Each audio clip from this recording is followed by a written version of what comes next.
Into the Wild, Chapter 1. The Alaska Interior. Epigraph.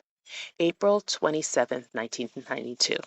Greetings from Fairbanks. This is the last you shall hear from me, Wayne. Arrived 2 days ago. It was very difficult to catch rides in the Yukon Territory, but I finally got here. Please return all mail I received to the sender. It might be a very long time before I return south.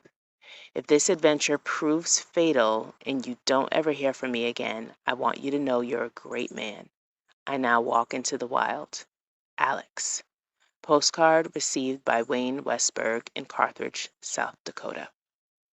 Jim Gallion had driven 4 miles out of Fairbanks when he spotted the hitchhiker standing in the snow beside the road, thumb raised high, shivering in the gray Alaskan dawn. He didn't appear to be very old, 18, maybe 19 at most. A rifle protruded from the young man's backpack, but he looked friendly enough. A hitchhiker with a Remington semi-automatic isn't the sort of things that gives motorists pause in the 49th state. Gallion steered his truck onto the shoulder and told the kid to climb in. The hitchhiker swung his pack into the bed of the Ford and introduced himself as Alex. Alex? Gallion responded, fishing for a last name. Just Alex, the young man replied, pointedly rejecting the bait. 5 feet 7 or 8 with the wiry build, he claimed to be 24 years old and said he was from South Dakota. He explained that he wanted a ride as far as the edge of Denali National Park, where he intended to walk deep into the bush and live off the land for a few months. Gallion, a union electrician, was on his way to Anchorage, 240 miles beyond Denali on the George Parks Highway. He told Alex he'd drop him off wherever he wanted. Alex's backpack looked though it weighed only 25 or 30 pounds, which struck Gallion, an accomplished hunter and woodsman, as an improbable light load for a stay of several months in the back country, especially so early in the spring. He wasn't carrying anywhere near as much food and gear as you'd expect a guy to be carrying for that kind of trip, Gallion recalls. As the sun came up, they rolled down from the forested ridges of the Tanana River. Alex gazed across the expanse of the windswept muskeg stretching to the south. Gallion wondered whether he'd picked up one of those crackpots from the lower 48 who come north to live out the ill-considered Jack London fantasies. Alaska has long been a magnet for dreamers and misfits, people who think the unsullied enormity of the last frontier will patch all the holes in their lives. The bush is an unforgiving place, however, that cares nothing for hope or longing. People from the outside, reports Gallion in a slow Norris drawl. They'll pick up a copy of Alaska magazine, thumb through it, get to thinking, hey, I'm going to get up there, live off the land, go claim me a piece of the good life. But when they get here and actually head out into the bush, well, it isn't like the magazines make it out to be. The rivers are big and fast. The mosquitoes eat you alive. Most places there aren't a lot of animals to hunt. Living in the bush is no picnic. It was a 2-hour drive from Fairbanks to the edge of the Denali Park. The more they talked, the less Alex struck Gallion as a nutcase. He was a congenial and seemed well educated. He peppered Gallion with thoughtful questions about the kind of small game that lived in the country, the kind of berries he could eat, that kind of thing. Still, Gallion was concerned.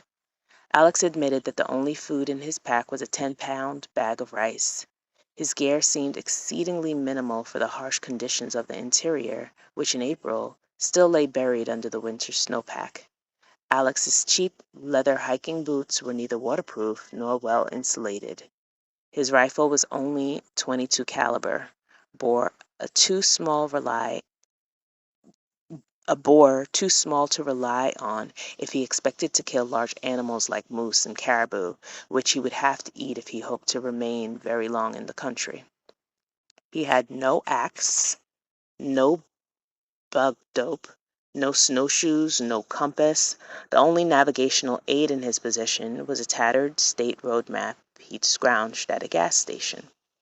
100 miles out of Fairbanks, the highway begins to climb into the foothills of the Alaska Range.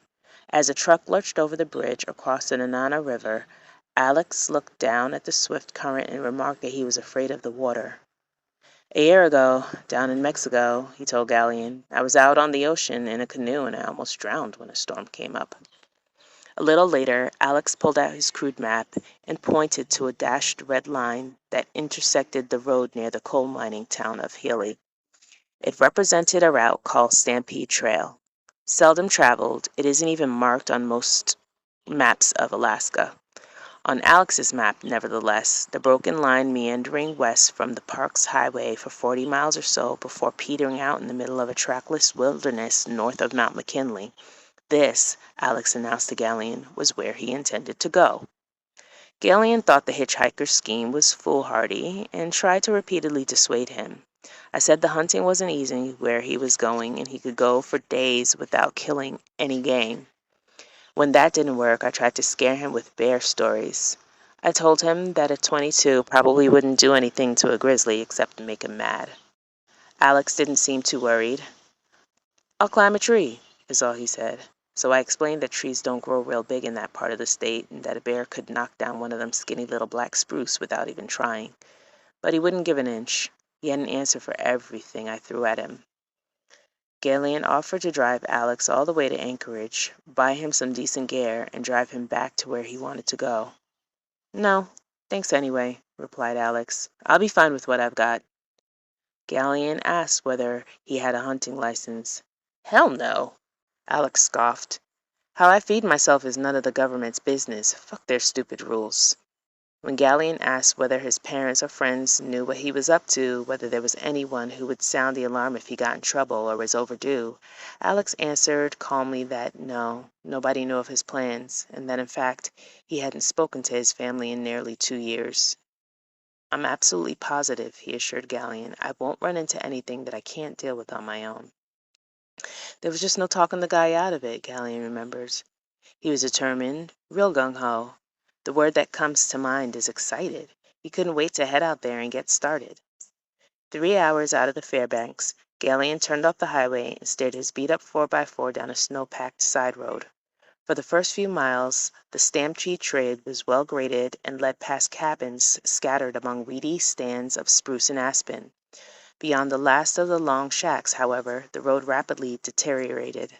Washed out and overgrown with alders, it turned into a rough, unmaintained track.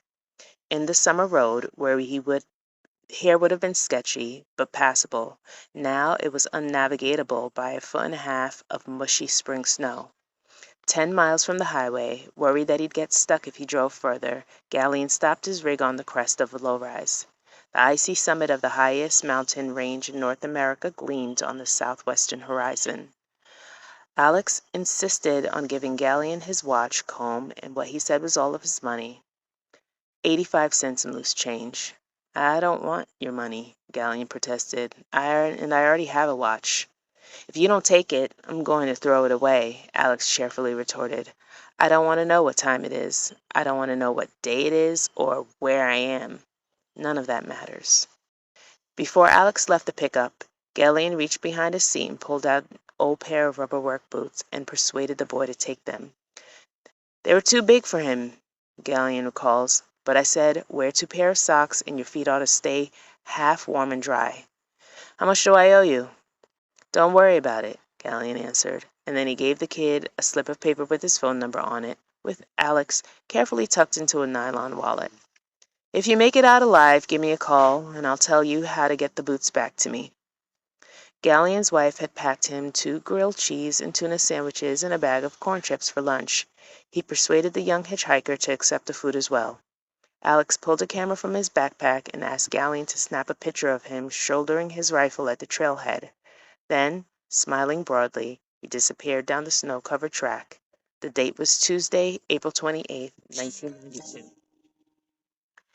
Galleon turned the truck around, made his way back to Parks Highway, and continued towards Anchorage. A few miles down the road, he came to the small community of Healy, where the Alaska State Troopers maintain a post. Galleon briefly considered stopping and telling the authorities about Alex, then thought better of it. I figured he'd be okay, he explains. I thought he'd probably get hungry pretty quick and just walk out to the highway. That's what any normal person would do.